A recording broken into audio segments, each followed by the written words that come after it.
ধর্মমন্ত্রী মোহাম্মদ ফরিদুল হক খান বলেছেন, পৃথিবীতে জাতি হিসেবে আমাদের সকল প্রাপ্তির দ্বার উন্মোচন করে গেছে মুজিবনগর সরকার।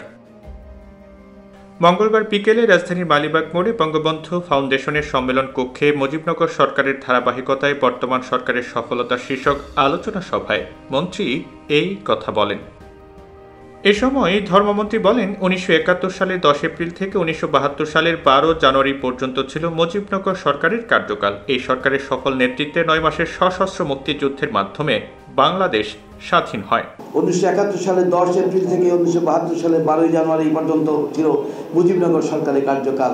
এই সরকারের সফল নেতৃত্বে ৯ মাসে সশস্ত্র মুক্তিযুদ্ধের মাধ্যমে ১৯৭১ সালের ১৬ ডিসেম্বর বাংলাদেশ স্বাধীন হয়। সফলতার মানদণ্ডে কিংবা বাঙালি জাতির প্রাপ্তি বিবেচনায় মুজিবনগর সরকার জাতিকে যা দিয়েছে তা এক কথায় অমূল্য সম্পদ, স্বাধীনতা। ধর্মমন্ত্রী আরও বলেন, মুজিবনগর সরকার স্বাধীনতার ঘোষণাপত্র জারি করে, যা আমাদের স্বাধীনতা সংগ্রামের একটি অনন্য দলিল। এই ঘোষণাপত্রে আমাদের মহান মুক্তিযুদ্ধের প্রেক্ষাপট ও যৌক্তিকতা তুলে ধরা হয়েছে। মুজিবনগর সরকার ১০ এপ্রিল ১৯৭১ স্বাধীনতার ঘোষণাপত্র জারি করে, যা আমাদের স্বাধীনতা সংগ্রামের একটি অনন্য দলিল। এই ঘোষণাপত্রে আমাদের মহান মুক্তিযুদ্ধের প্রেক্ষাপট ও যৌক্তিকতা তুলে ধরা হয়েছে। এই সরকার সম্পূর্ণরূপে জনগণের নির্বাচিত প্রতিনিধিদেরকে নিয়ে গঠন করা হয়েছিল। এই সরকার ছিল সুসংগঠিত এবং নিয়মতান্ত্রিক। সে সময় এই সরকার গঠিত না হলে আমরা আন্তর্জাতিকভাবে বিচ্ছিন্নতাবাদী অথবা বিদ্রোহী হয়ে পড়তাম, এমনটিও হতে পারত। স্বাধীনতায় আমাদের কাছে অধরা থেকে যেতে পারত। কিন্তু বঙ্গবন্ধু তার ঘনিষ্ঠ সহযোদ্ধাদের দূরদর্শী পদক্ষেপের কারণেই এই মুজিবনগর সরকার গঠিত হয়।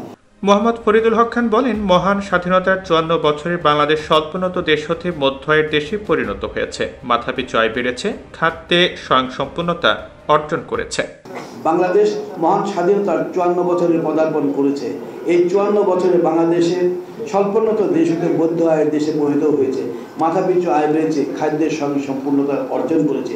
শতভাগ মানুষের ঘরে বিদ্যুৎ পৌঁছেছে, দারিদ্র ও অতি দারিদ্রের হার কমেছে, শিক্ষা, স্বাস্থ্য, অবকাঠামোর প্রভূত উন্নয়ন ঘটেছে, মাতৃমৃত্যু ও শিশু মৃত্যুর হার কমেছে, নারীর ক্ষমতায়নে বিশ্বের প্রথম সারিতে রয়েছে বাংলাদেশ।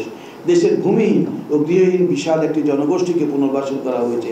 নিজস্ব অর্থায়নে পদ্মা সেতু, কর্ণফুলী টানেল, এলিভেটেড এক্সপ্রেসওয়ে ও মেট্রো রেল নির্মাণ করা হয়েছে। আমরা মহাকাশে স্যাটেলাইট উৎক্ষেপণ করেছি।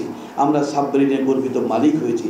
পায়রা গভীর সমুদ্র বন্দর, হযরত শাহজালাল আন্তর্জাতিক বিমানবন্দরের ৩য় টার্মিনাল ও রূপপুর পারমাণবিক বিদ্যুৎ কেন্দ্রের কাজও নিরবচ্ছিন্নভাবে এগিয়ে যাচ্ছে। বাংলাদেশ এখন বিশ্বব্যাপী উন্নয়নের রোল মডেল। বঙ্গবন্ধু ফাউন্ডেশনের সভাপতি ও পররাষ্ট্র মন্ত্রণালয় সম্পর্কিত সংসদীয় স্থায়ী কমিটির সভাপতি সংসদ সদস্য ডক্টর এ.কে আব্দুল মোমেনের সভাপতিত্বে অনুষ্ঠানে বিশেষ অতিথির বক্তৃতা করেন পটুয়াখালী ৩ আসনের সংসদ সদস্য এস.এম. শাহজাদা। এ সময় অন্যান্যের মধ্যে বঙ্গবন্ধু ফাউন্ডেশনের প্রতিষ্ঠাতা ও নির্বাহী সভাপতি অ্যাডভোকেট ডক্টর মশিউর মালিক, সহসভাপতি কাজী মফিজুল হক প্রমুখ বক্তৃতা করেন।